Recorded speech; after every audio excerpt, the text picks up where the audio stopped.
All right, that was our Larry Miller reporting for us. And we are bringing you this image. You can see Bill Clinton making his way into the Capitol Rotunda, along with Hillary Clinton at his side.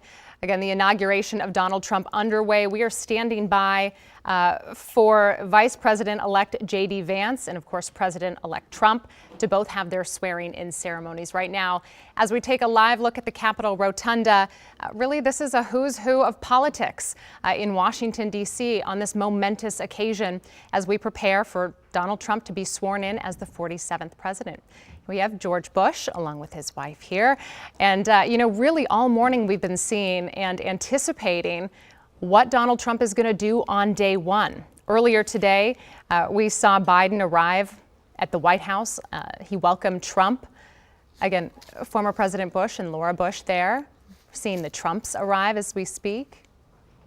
Giving you a live look in here. And again, as we were at the White House earlier, we saw former President Joe Biden talking about how he was welcoming Trump back, and he was talking about the overarching tone of the day being joy. You're seeing Barack Obama here walking in. Notably, his wife Michelle said she would not be in attendance today. No reason given as to why that will be the case, but that's what you're seeing here again. Former President Barack Obama entering into the Capitol Rotunda. Of course, notable are some of the people who said that they will be here today. We've seen Elon Musk, the likes of him showing up. We know that former TikTok CEO is in attendance as well, especially as people are starting to anticipate what exactly is going to come down on Trump's day one in office as the 47th president of the United States. You're looking at Tim Cook here, Apple CEO. Among the notable tech names that have been surrounding Donald Trump throughout this candidacy and now into his next presidency. Again, kind of giving you a bird's eye view here of people that we expect. We have Peter Kuznick here, and we've just, as we watch people kind of filter in, the last time this inauguration was held in a Capitol Rotunda, 1985. So some historical precedents here. What would you note on that?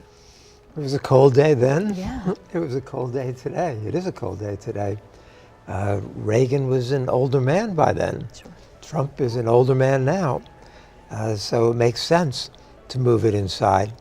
Many of Trump's supporters are very, very disappointed because it's a smaller event and they can't participate. They came from all over the country at their own expense to participate.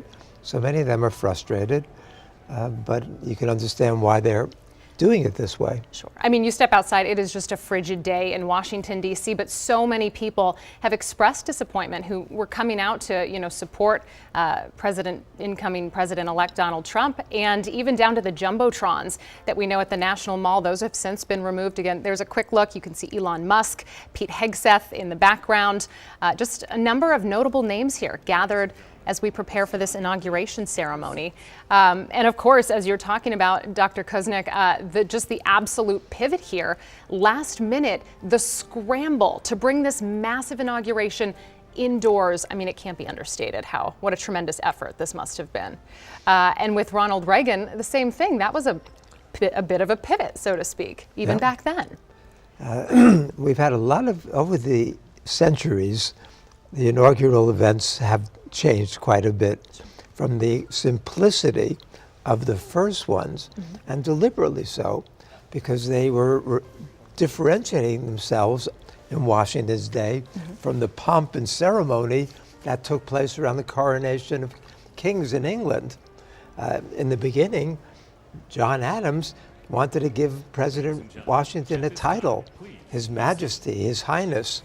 In fact, some of the quote-unquote smaller Republicans, the Democrats of the day, said, well, we should call John Adams His Pomposity. So they mocked him for that, and they simply went by Mr. President instead, which was a more egalitarian, democratic kind of thing.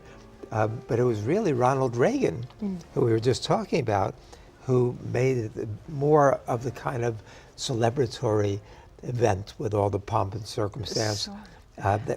Ronald Reagan put Frank Sinatra in charge of the entertainment. And Sinatra had actually first run the entertainment for John Kennedy in '61, then came back and did it for Reagan. I did want to mention too, again, as you kind of scan the room here, of course, with any inauguration, there's chatter of who's going to be there and notably who will not be there.